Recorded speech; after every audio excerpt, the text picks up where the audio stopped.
Well, now that the Umgah have been liberated, let's go renew interactions. Hail, hail, human earthling. Great hero has returned.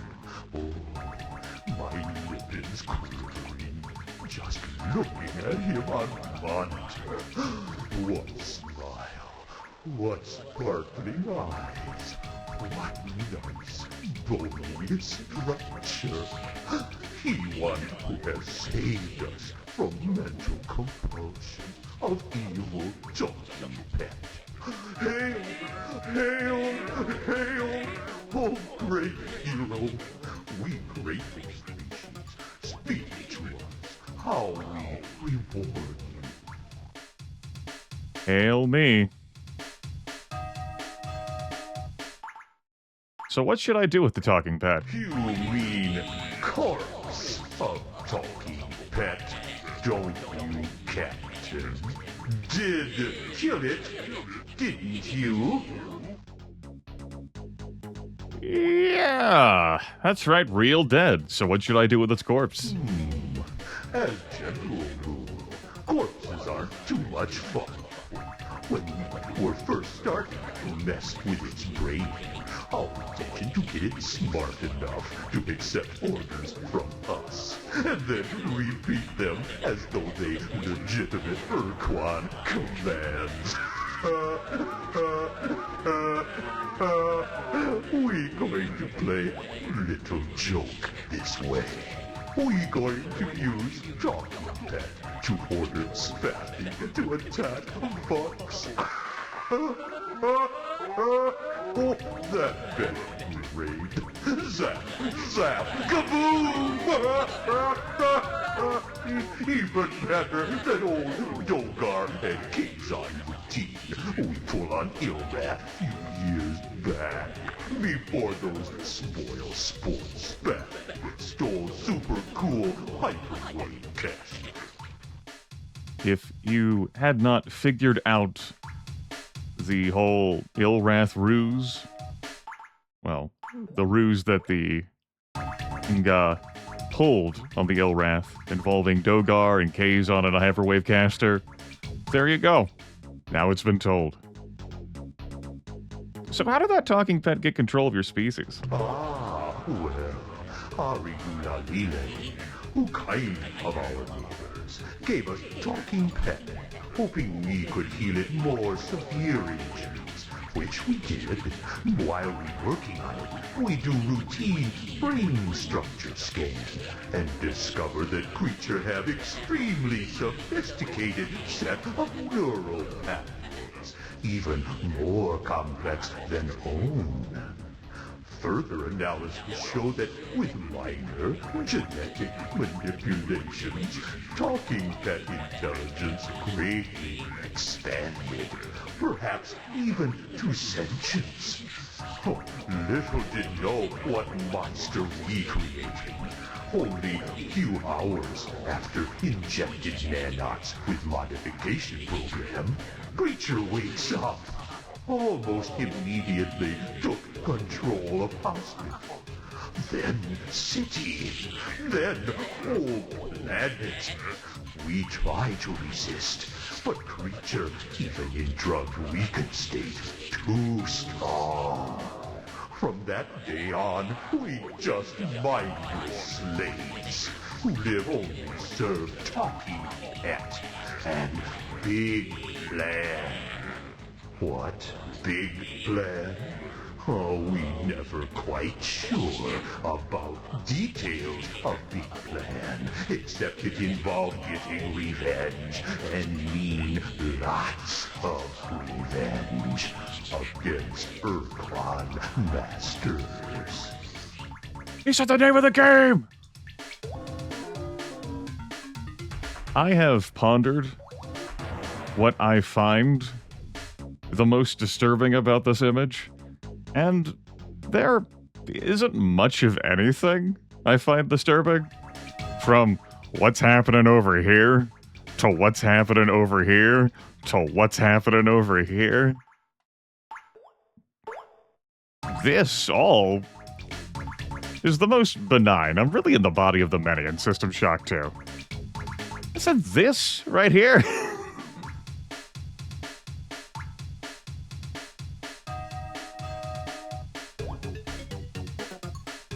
So anyway, why the Ur-Quan? What did it have against them? We don't know, but whatever it was, must have been pretty bad.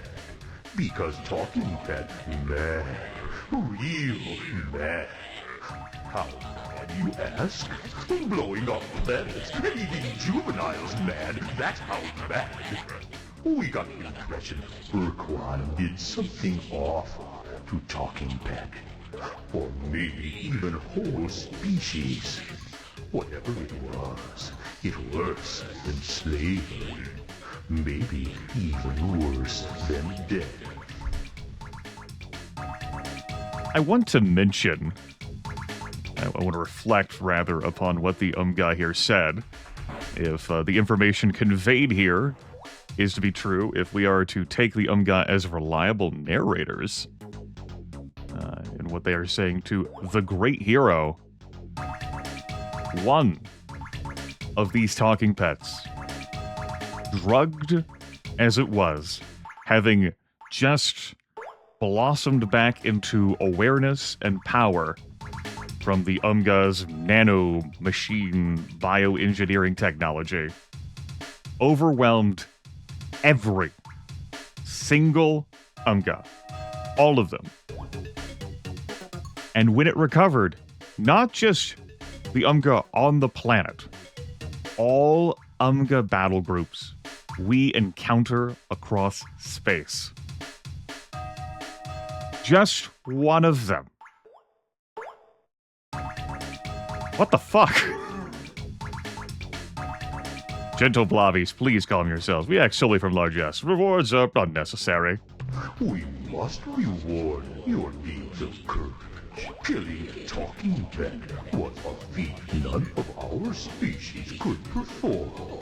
You superior, you hero, hail, hail, hail. We must reward you, but what do we have to give? Protoplasm? No, not easily appreciated. Vigorous estates? No, too common. Have it. Genetic modification, yes, it's perfect gift. Listen, human earthling, we add some extra eyes, a few tentacles, other organs of whatever size and shape you desire. What? You not want more organs? You sure? How strange. How sad. This was best gift. We Umgah have nothing but vast supply of biological skills and data. Huh? What you say? You want biological data? Just plain, raw, biological data? What you do with it? Oh well, you hear me. Whatever you want, you get it. I think that's 500 biological data, which pretty handy. Much earlier in this playthrough. Had we done the talking pet sooner, and if fragmented memory serves, I did do this pretty early in the original playthrough. Well, early is all relative, I guess. Okay. Also, can we rewind here and talk about the genetic modification? I'm not sure I'd be willing to go under the knife here at Umgah Land, considering the pranksters they are, even though I'm a great hero. Though they did a great work with the talking pet. So why care for these petty obsessions? Your designer heart still beats with common blood. What if you could have genetic perfection? Would you change who you are, if you could?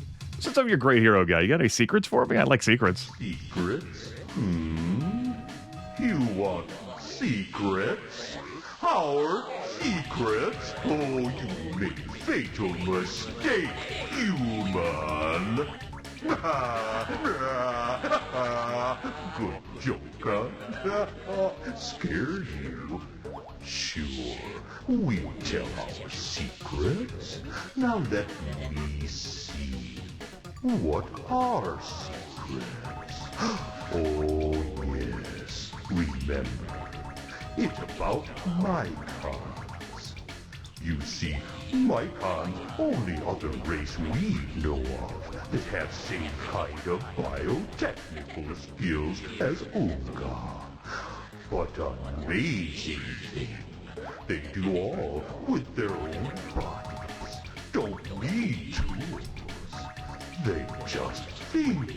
Genetic modification, and it happened. We found that pretty hard to understand. So, when nobody's looking, we clonk one on head, bring it back here to home world, and slice it up for detailed study. Those guys not product of any natural evolutionary process. They constructs. Some kind of multi-purpose biological tool. We don't know who made them or for what purpose, but they way beyond anything we ever heard of. We not figure out much before tissue samples all gross. So, guess that's pretty much all of Big Secret. Oh, do us a favor. Please not tell anybody about plunking mycon. It's kind of against Ur-Quan laws and not want to get mycon mad at us. Kind of against. Yeah. Fred and Paul have noted in the years since Star Control 2's release, the mycon were created by the precursors, and the programming has corrupted over all of the years. Well, your great hero must leave now, but rest assured, I'll be back. You know, great hero, I getting this funny feeling. Would like to know what feeling is? Oh, good. I tell you. My feeling that great hero stuff, well, boring. Not funny at all. You only say hail, hail, hail so many times before it starts to lose appeal. So, instituting slight deviations in course of our relationship. Specifically, instead of being dull and lifeless great hero, you now glamorous and exciting great enemy! Oh, we give you some of our drone ships to make even more interesting. Yes, this going to be lots more fun. Here, let me show you. We didn't have room for 4 vessels. We take the 3. And then, yeah. This happens. It probably should have been the time where I left.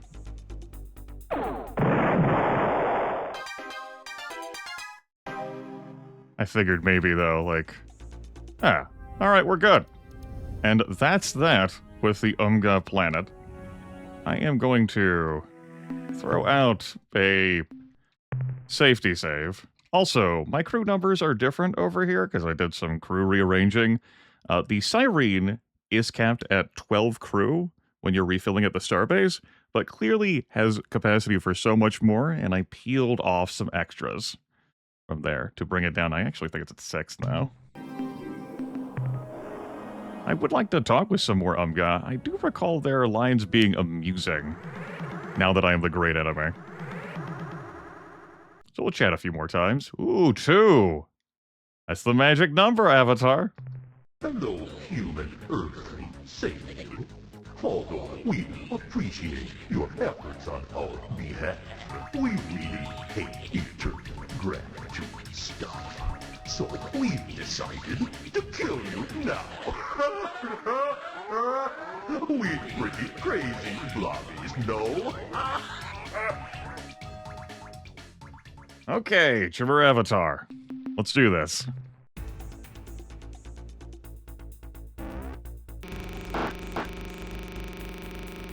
That tag there. I did a...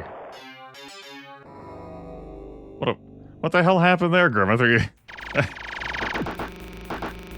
I know you've been out of it, buddy, but, what the hell happened? Oh well, more Shofixty for the pile. Beautiful. Note there that one of the satellites was destroyed, and as I said last episode, I'm pretty sure, all of them can be destroyed. You can, you know, get moments where you can wing the Umgah drone, and obviously you can do, like, whipping yourself around planets to get, you know, different angles on them. It's, like, you can make it work with any vessel, I'd say, except for the Shofixty Scout. It's a matter of how much time you're willing to put into a situation.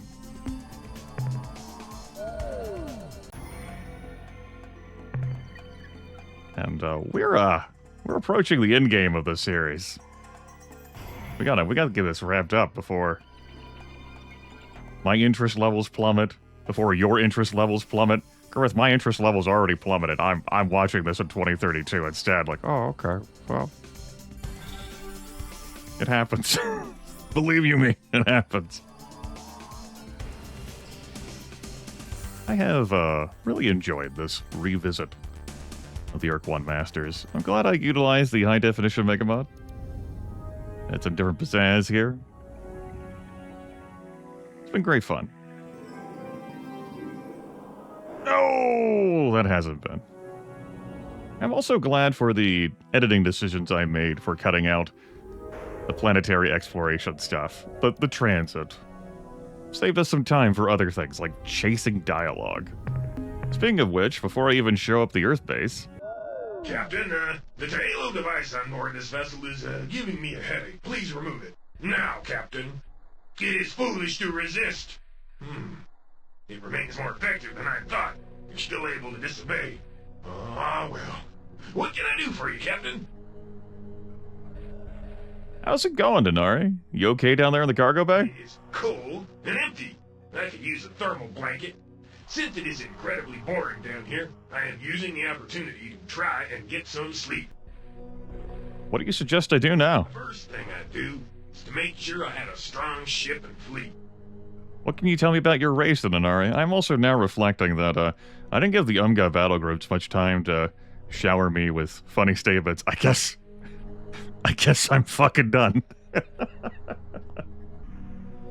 I consider such a question to be intrusive and impolite, but that is consistent with your behavior. What do you want to know? What can you tell me about your species biology? You mean my superior brain? My mental prowess? I don't want to talk about it.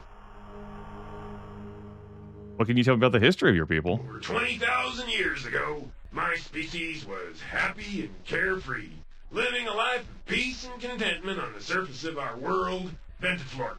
We spent our time gathering foods, creating art, and compelling each other to do the boring chores. Then, a ship from the sentient milieu landed, and, well, things got pretty complicated.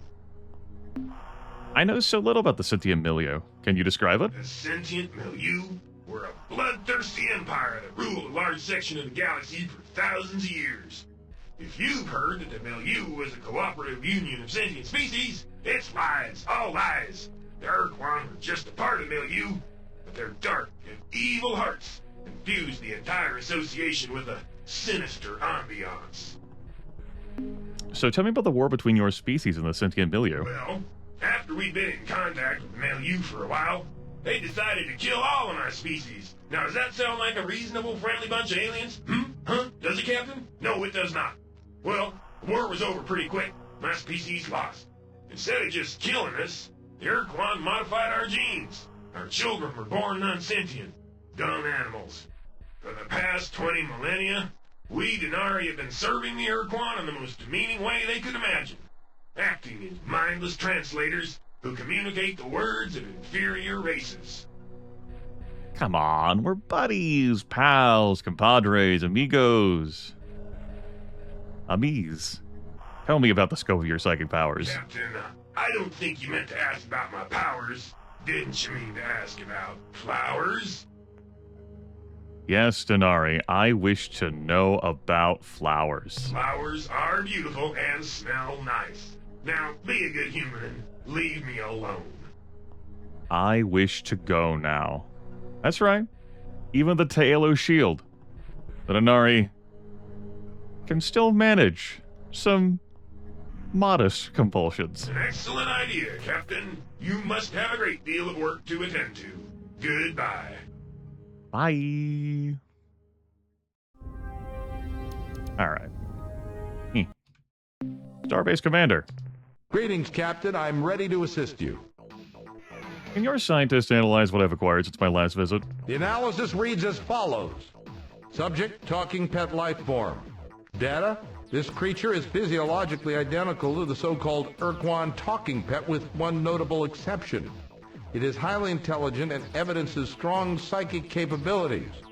Initial AIQR test rated it well above human super genius, though immediately after we made this shocking assessment, its scores dropped to the normal-subnormal range. Interviews with the subject have shown it to be cooperative, though a Class 4 pan-species psychological profile places the creature far into the furtive, hateful domain. There were also some disturbing incidences where we talked about roses, daisies, and other pretty flowers. Summary: everything's okay, nothing to worry about with this cuddly little guy. Not one thing. That's the end of our scientist's report. Uh-huh. Very good, Hayes. Very good. Return soon, Captain. Yeah, I'll see what I can do.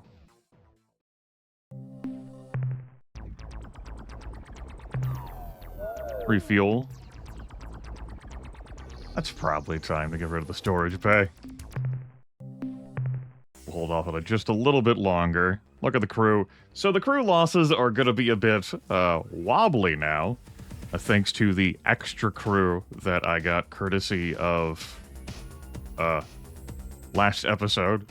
And I could skim more with more Cyrene Penetrator usage. Or with Pakunk Fury shenanigans. Drop it down to 1. Get like the 50% chance of revive. Start with full crew then. So we're going to say I'm done counting. We've lost over 500 crew, but it's definitely much less than 600 crew. Well, not on our way to the 1,000 crew allotment for Hayes to say something about it, and would actually change the price of crew recruiting up by 2. So if we were at 3, it would go from 3 to 5. I think we're locked at 1 because of the show fixedy stuff, though slave trading might override that anyway and bump the RU costs up. I don't know. There were some cavalier expenditures in exploration and some sloppiness as the series went on. And, you know, look at how many RUs worth of show fixedy I can still recruit. I think we're fine. So how much is a drone worth? It's pretty good. Yeah.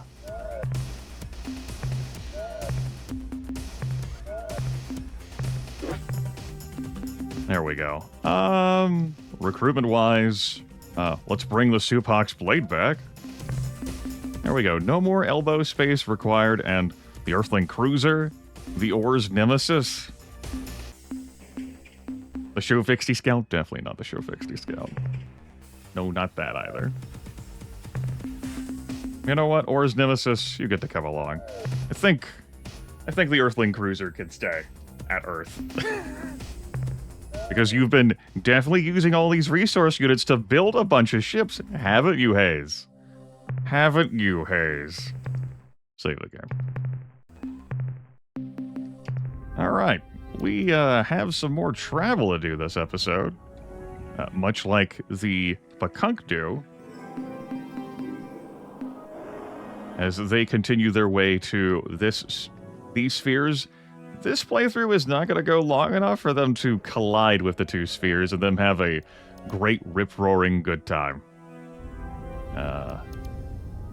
Thradash and Ilrath continuing their pursuit of mutual extinction of the Suvox Nutwig, buying us more time with the Korra, though we do not require it. We're going to be heading for Procyon now. We have the bomb, and we have the distraction.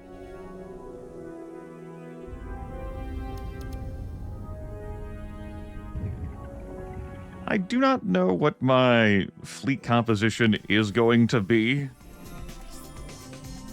for the end game proper.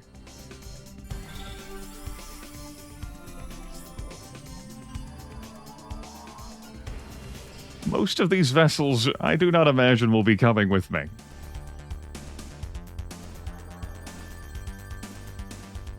But fret you not. You will get to see them in action to varying degrees in the Grand Super Melee. The long-awaited Super Melee. Next episode.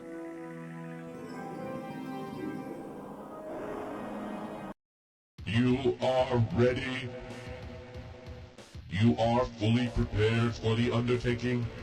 There is every chance that you will be able to destroy the Sumatra and stop both the Ur-Quan and the Korra. So what happens now? We will now fit the precursor weapon and our own crystal amplification system to your vessel by routing a portion of your flagship's fusion power through the weapon's ignition chamber.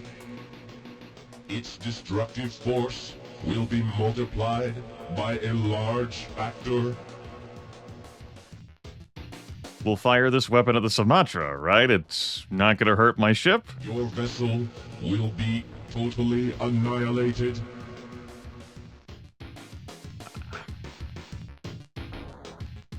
Thinks back to the condition of Umzerwald. Okay. Extremely difficult to replace this vessel. That's pretty bad. I don't suppose there's anything we can do to change that, is there? No. Alright.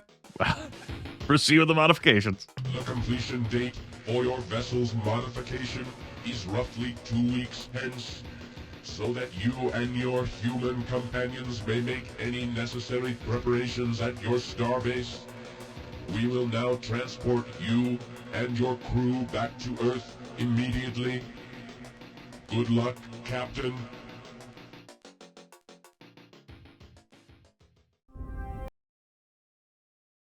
Captain, I'm glad you made it back in one piece. Before we proceed, I wanted you to know, in the 2 weeks that have passed since the Chmmr began to work on your vessel, they attached the Utwig bomb to your ship and have also put in place their own crystalline amplification devices to boost dramatically the power of the weapon.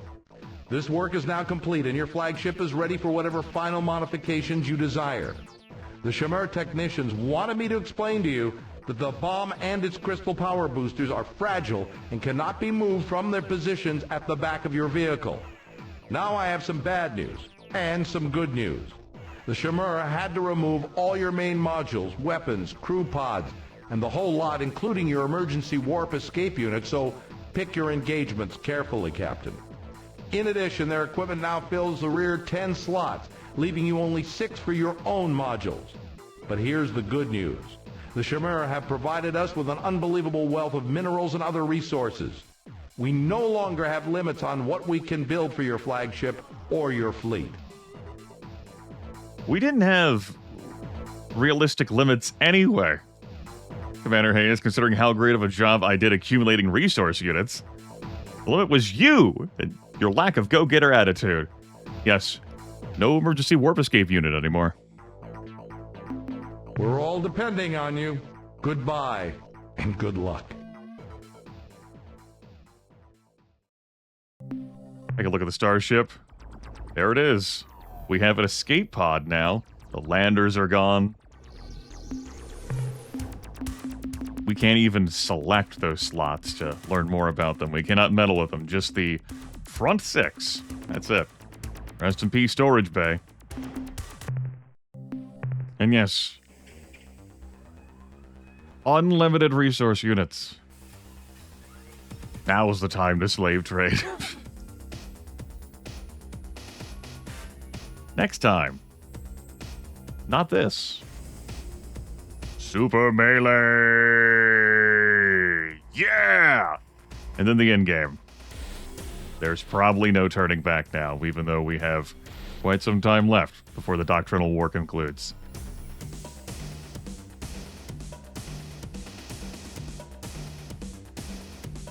Let's fucking go.